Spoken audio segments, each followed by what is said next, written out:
So we came up with our 2 or 3 meals for the week. I've gone grocery shopping, so let's get started with our meal prep. In this week's Power Hour, we're going to be making our turkey burgers. We're also going to be preparing our bell peppers and chicken for our fajitas.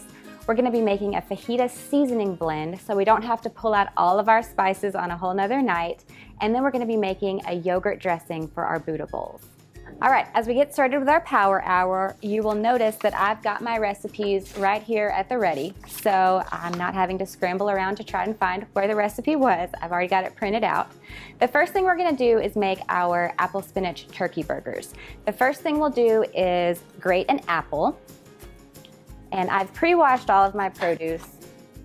And that's one thing that if you find that you're short on time throughout the week, right when you get home from the grocery store, go ahead and wash all of your produce before you even move it into the fridge or wherever it is that you keep it.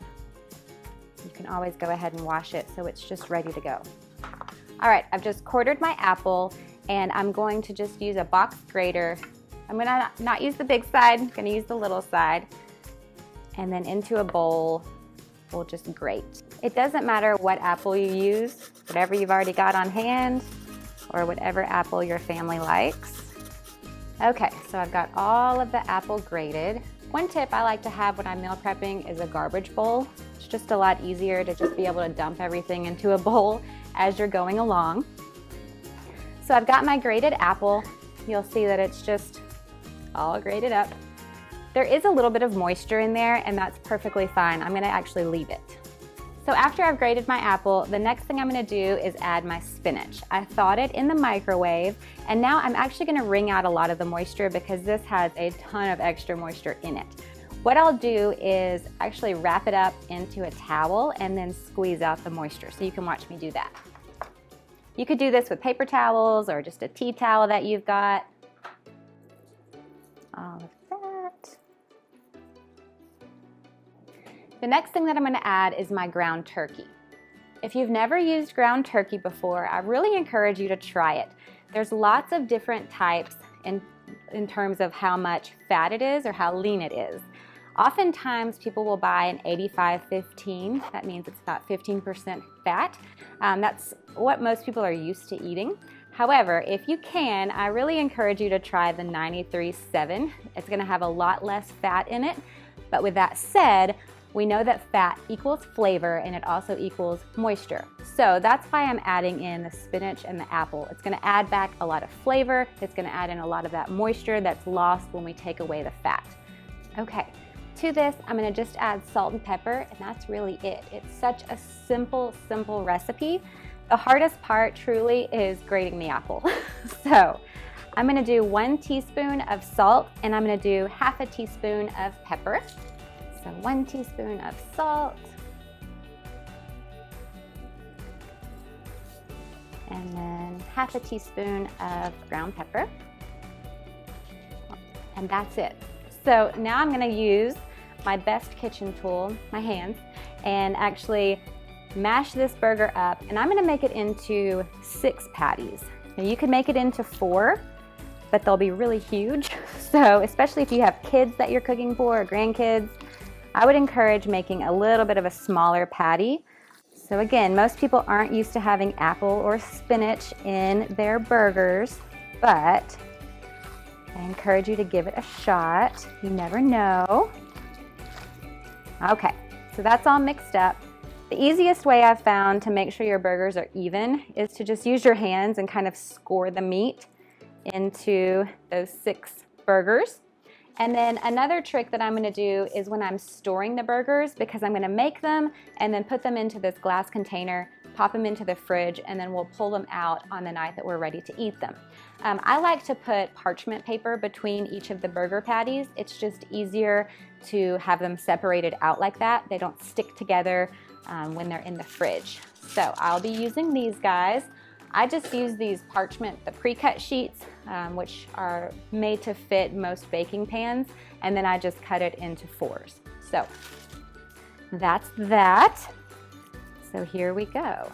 I'm gonna make my first patty, and you're just making normal burger patties. Nothing special or fancy about it.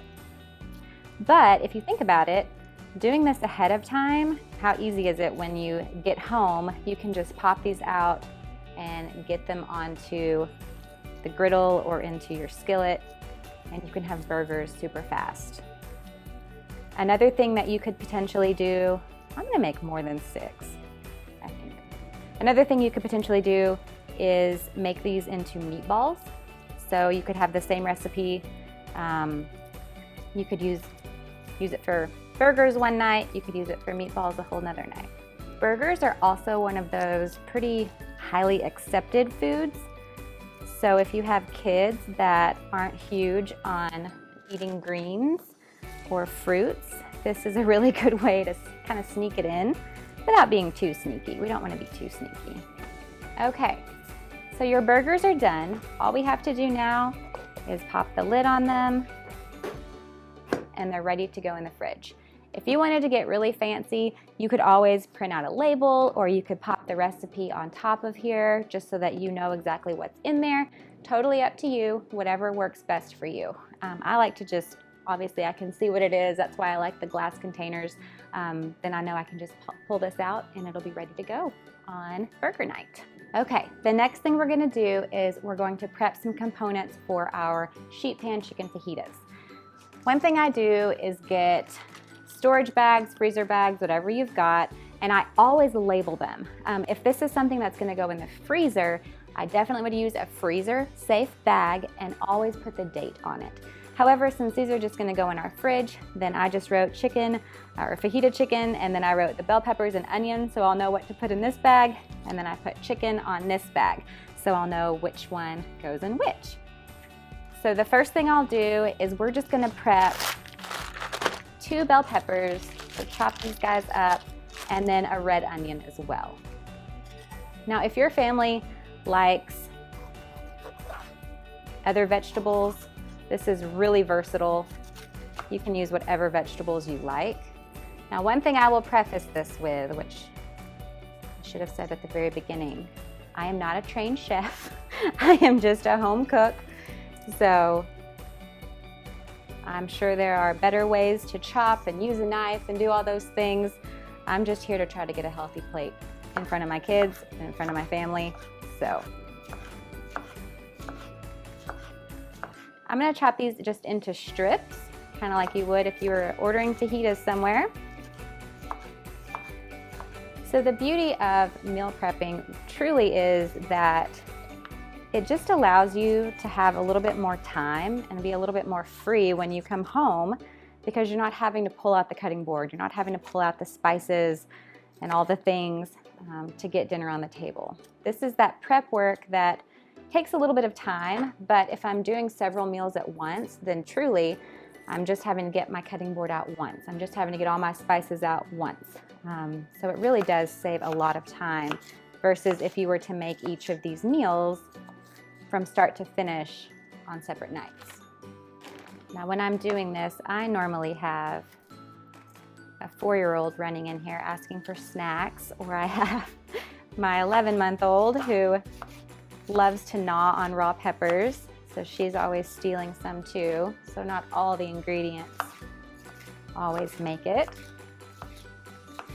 Some of you might be able to relate to having a busy kitchen when you're in there. Okay, so there's that, and then I'm just gonna chop up an onion. For the onion, you can use half of an onion on this because the onion's pretty potent, and then you can save the other half of the onion for the Buddha bowl or even to pop on top of your burgers. Totally up to you. What tricks do you guys use when it comes to keeping your eyes from watering when you're chopping onions? I think I've heard a lot of them. Run the water next to you, like have your sink going. I've heard pop them in the freezer beforehand. But essentially what it is when you chop an onion, it releases this, what turns into an acid, into your eyeballs, so that's why they water. I think the best thing to do is just to wear goggles. I'll spare you guys that though. All right, I'm just kind of dividing these guys up into there. And I think that I'm gonna keep the other half to use for the Buddha bowl and for the burgers. So I'm gonna go ahead and just thinly slice those. And then I'll grab another baggie and pop those in there. All right, so that first component's done for the fajitas. Just gonna make sure and get all the air out. The less air, the better. Less chance for it to oxidize and turn brown on you. So I've got just about a pound of chicken, and I'm just gonna cut this into bite-sized pieces. They'll cook really fast that way, especially on a sheet pan. This is kind of one of those one-pan dinners that just gets easy, makes life easy. Trim off some of this visible fat. Keep it as lean as possible. And then just chop it up. You could use any protein source that you like. This is just boneless, skinless chicken breasts. They were on sale, so that's what we are going with. You could use really anything you like. Or if you don't even want to use meat, you could always do something like tofu or black beans, if you're into that. And all these recipes you will be able to download off of our website so that you'll have them at your fingertips. And like most of our Cooking with Community Outreach recipes, I just encourage you to use that as kind of a baseline and then add to it as your family likes different things. Make sure and add those different ingredients. Keep it fresh. All right. I am going to wash my cutting board and my knife, wash my hands, and then we'll get started on our next meal component. The next thing that we're gonna do is make our fajita seasoning. Now this is definitely something that you could do the night of, but I just find that it's a lot simpler if I go ahead and make the seasoning blend now. That way I don't have to pull out all of my spices again, including all of my measuring spoons. That just tends to make a big mess. So if I can get it done today, all the better. I'm gonna be using just the cutest mason jar you've ever seen to put our seasonings into, and I'm gonna have my recipe right here so we can follow along. The first thing I need is a tablespoon of chili powder. 1 tablespoon of chili powder. And we're gonna use half of this for our fajita blend night, and then the other half you can use when you make it on another week. We're gonna do 1.5 teaspoons of ground cumin.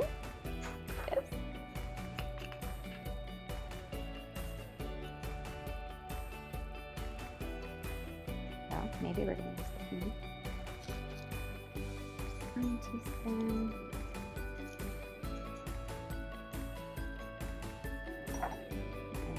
Half.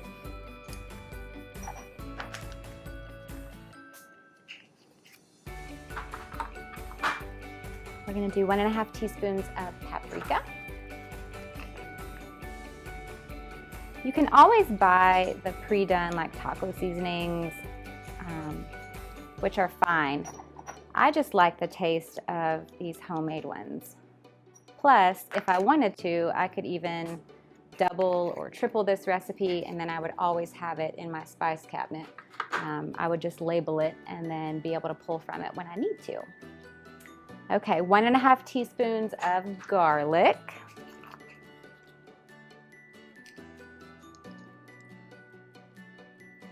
One.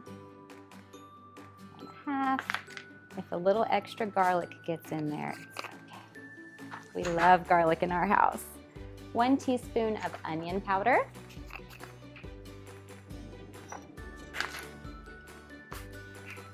So simple having the spices all lined up right here. And then 1/2 teaspoon each of salt and pepper. All right, that's it. Shake her up, And the fajita blend is completely done. It's ready to go. I don't have to pull out all these spices again when I'm ready to cook this. Okay, the last thing that we're gonna do is prepare our yogurt dressing for our cauliflower rice Buddha bowl. This is such a tasty dressing and it's really versatile. So I like that it can be used on different things. So I might use it on the Buddha bowl one night, and then I can actually use the rest of it on just a plain salad, or maybe over a different kind of grain bowl that I like later on in the week. So this is super simple. It's a 1/4 cup of Greek yogurt, and I'm using a plain non-fat Greek yogurt, and I'm actually gonna make the dressing in the jar again, so I can just shake it up and pour it on the Buddha bowl when the time comes.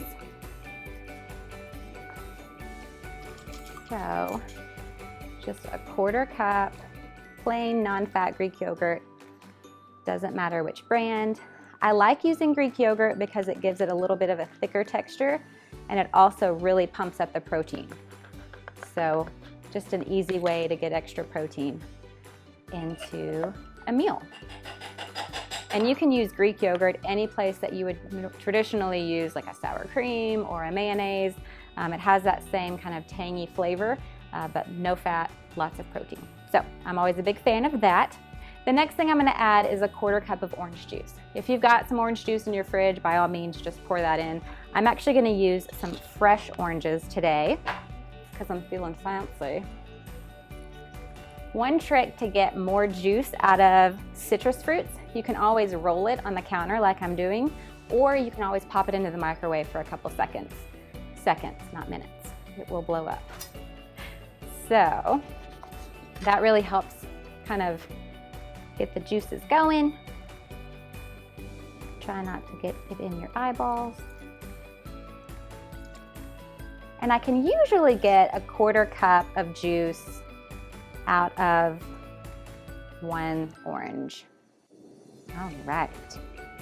So the orange juice adds a really bright flavor to this dressing. It gives it a big punch of flavor, and I love using citrus when I am needing some flavor without adding a lot of calories or fat. Things like lemons, limes, oranges, those are always really great options to just boost the flavor of whatever it is that you're making. Serve it with a lime wedge, squeeze a little lemon on top, or use orange juice or something like that for your liquid. The next thing is 2 tablespoons of honey. Got the Big Gun honey. We like honey in our house. If you are concerned about the sugar content, you can always omit this part. You can just use half the amount, whatever you're comfortable with.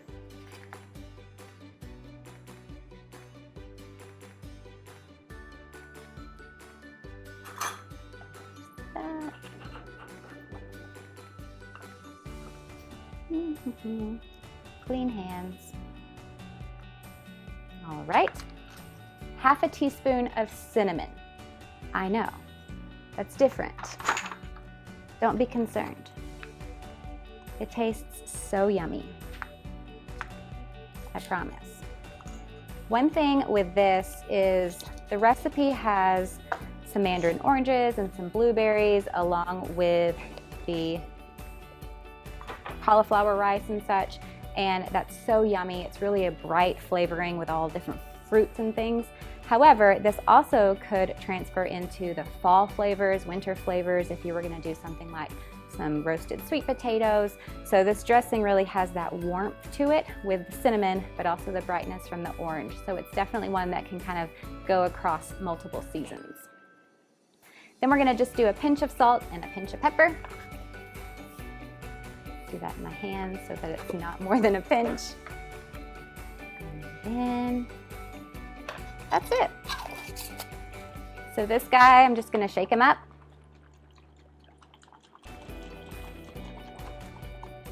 And he's ready to go. And guess what, guys? We're completely done. So this was preparing meal components for 3 different meals for the week. Some of them might have leftovers, which can be eaten for lunch the next day or on a whole nother night. So I hope that you found that this was simple, pretty quick. I think it took us about 45 minutes to prepare all of this. And so hopefully this sets you up for a really productive and wonderful week that is not overwhelming. So let's, I guess, look and see how it looks when we prepare them each night. So when you're making your spinach turkey burgers, you definitely don't have to use a griddle like this. You can just use a skillet or whatever else that you normally cook your burgers on. I'm just using this because it's easier. I have more surface area to cook all the burgers at once. So because of my parchment paper, super easy to get these guys out. And I've got my griddle just on medium-high heat. And you want to cook these until they reach about 165 degrees internally. So I'll just use a meat thermometer to gauge the temperature. We'll let them hang out for a little bit on this side, then we'll flip them over and they'll come together in no time.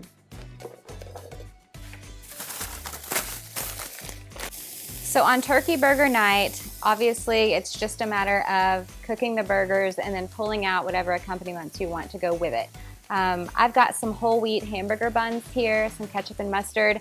You can also use those diced red onions that we had left over from our fajita night. And two, if you're gonna make smaller burgers, even using like a slider bun could be really fun, especially for kiddos. And feel free to top it with as many vegetables as you like. Sliced tomatoes, fresh lettuce, even some cheese, and then you could serve anything alongside of it that you like. We like to do just those frozen packages of sweet potato fries. Those seem to be, they go over really well in our house if you're wanting like a fry that's a little bit healthier. One thing I do want to note is that when you're looking for a whole grain in any type of bread product or grain product, the one thing that you can really look for is on the back, on the ingredients, you'll see that the first ingredient should say whole. If it doesn't say whole, then it's not a whole grain. If it says enriched or bleached, that means that it's not a whole grain, so just pop it back on the shelf and try to find you a whole grain option. The other thing that you might see is it'll say 100% whole wheat, and then you know that you're getting a whole grain as well. So that's just a quick tip. Sometimes they can be a little deceiving and a little tricky. They'll just say wheat bread or wheat buns, and really it's not a whole grain. It just has wheat flour as an ingredient, but if it's not the first ingredient, then it's not a whole grain. So just a quick tip there. We'll check our burgers. I don't want to overdo them. And I'm just looking for 165 degrees. So just the whole wheat bun. We like to do a little bit of mustard, a little bit of ketchup.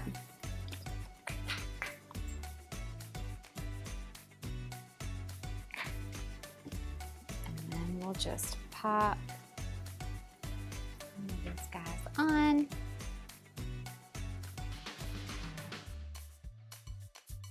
So we finished our apple spinach turkey burgers. They came out, they smell delicious. I just cooked them on a griddle. You can cook them on a skillet or out on the grill if you'd prefer. I built it using a whole wheat hamburger bun with a little bit of ketchup and mustard, but feel free to add on whatever other vegetables, a little bit of cheese, whatever it is that your family likes.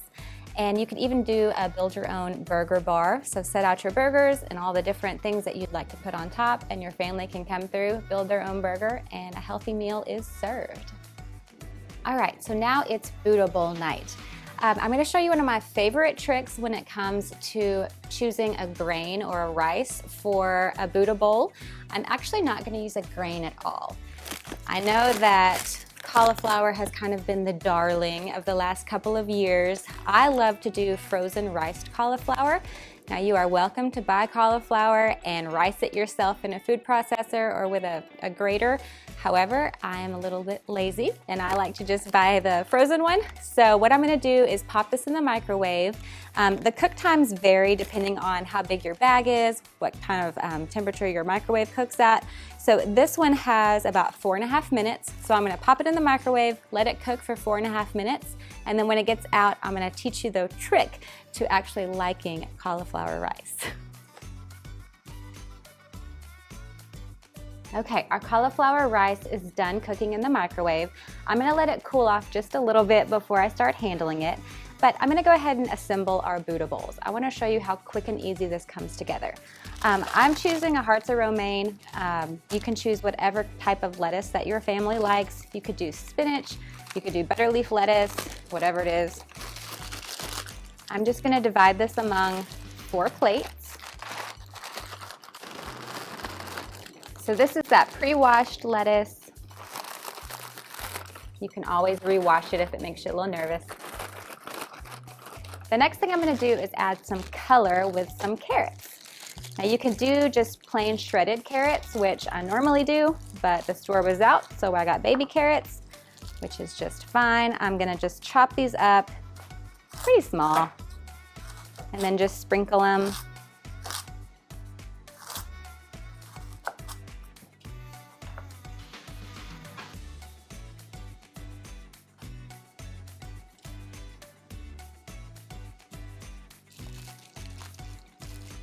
Bell peppers would also be really beautiful on here. Really, it's just whatever you like.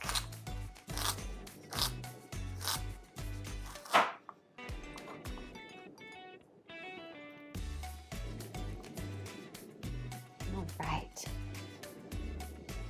The next thing I'm going to add are some mandarin oranges. So I'm going to just open the can and I'm actually going to drain these. They're packed in orange juice, which I always prefer to have it packed in juice versus syrup, but I still like to drain it off just so it gets that extra juice off of there.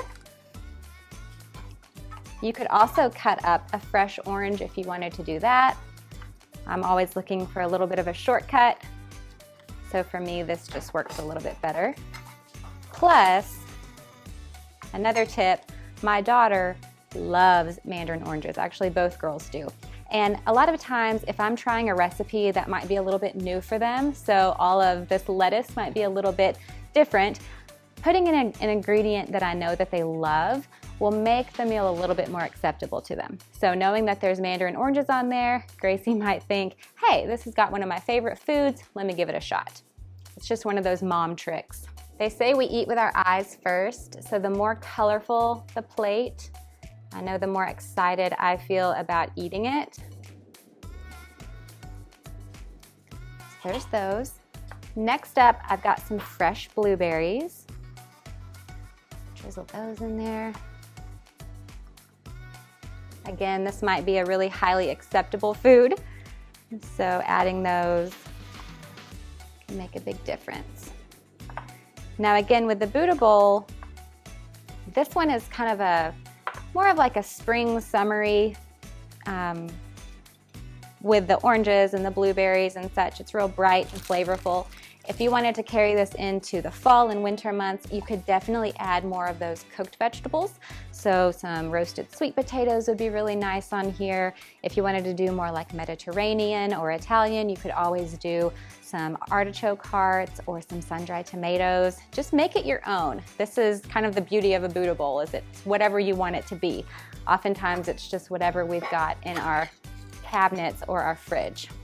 The next thing I'm going to add are garbanzo beans. They're also called chickpeas. If you've ever had hummus, then you have had garbanzo beans. I tried to find the no salt added version. They didn't have it when I went to the grocery store this time. However, if you ever have the opportunity to get the no salt added version, that's what I always recommend. It just saves you so much sodium. You can always add a little bit of your own salt at the table. If it doesn't have a no salt added version, always rinse your beans before you add them to whatever it is you're eating. That's going to remove about 40% of the sodium, which can be a big deal when you're trying to watch your sodium. So I'm going to drain these guys off, and then I'm just going to rinse them out. And I just do this in the can.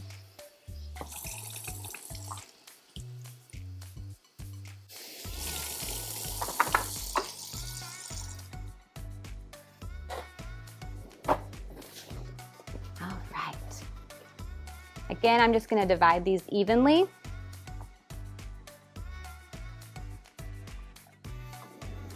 If you wanted to get fancy, if this was a night that you had a little bit extra time, you can always roast your chickpeas in the oven. So just pop them onto a rimmed baking sheet, top them with a tiny bit of olive oil, salt, pepper. You could do some paprika, some cumin, and roast them until they're crispy, and then pop those on top, and that would add a really nice crunch. However, we're just going with simple and quick, and so out of the can it is. The next thing I'm going to add is a sliced avocado. This is going to add some of those healthy fats in there. Add some creaminess as well. Avocado is one of those really heart-healthy fats, but you still have to be kind of careful because it is really calorie dense. So I'm just gonna pop off some avocado. Oop. This is a fun part for the kids too. That's all.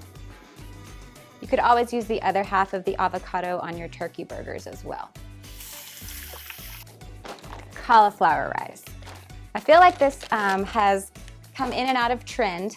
I feel like for people who have tried it and have kind of turned their noses up at it, I want to teach you a trick that you might be forgetting to do to make it actually taste really yummy.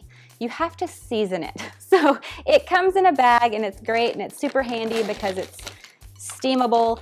You don't have to do a whole lot to it. However, it is just plain old cauliflower. It doesn't have a thing added to it.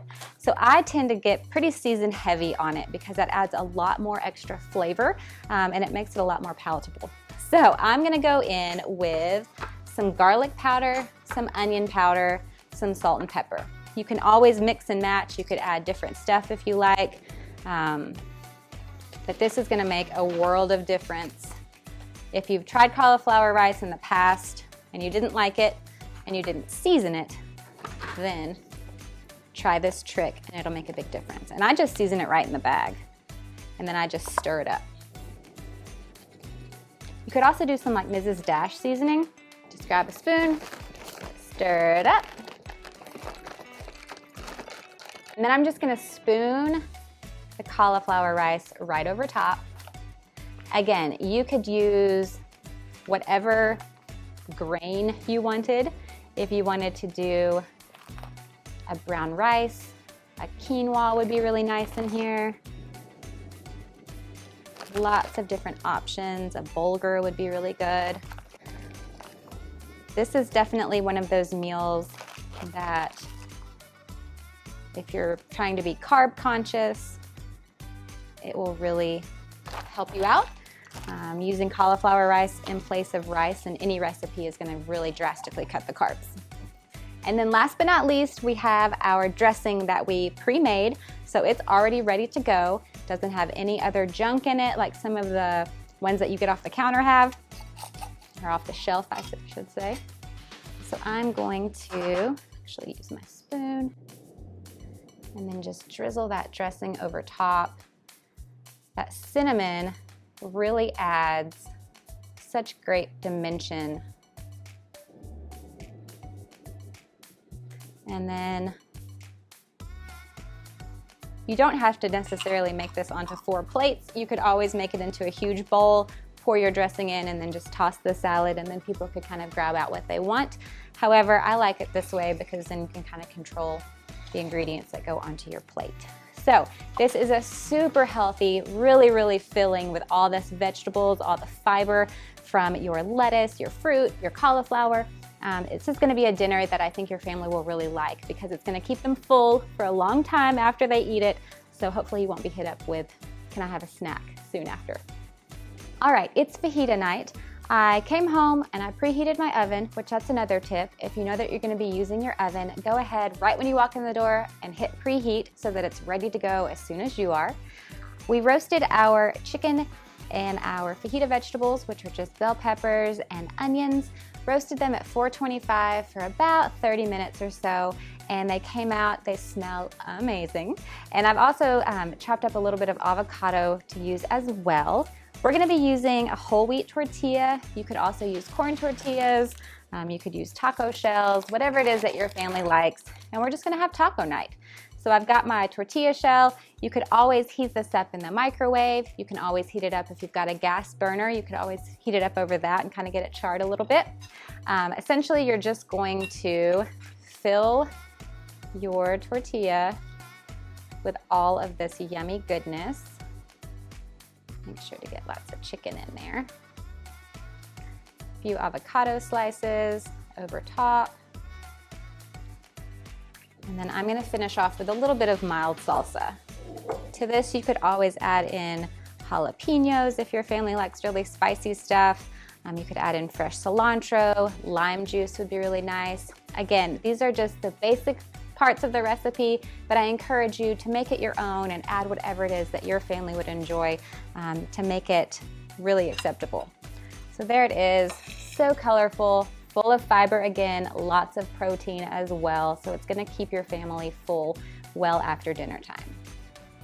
Well, I hope that week 1 of our meal prep series went over well for you. I hope that you see that the prep part doesn't have to be overwhelming, and I hope that you also see how much it can actually help throughout the week to get a healthy meal on the table in no time. My goal is for you to have healthy options and again, make that healthy button the easy button. We'll see you next week as we dive into week 2 of our meal prep series, and we'll actually be adding another component, breakfast.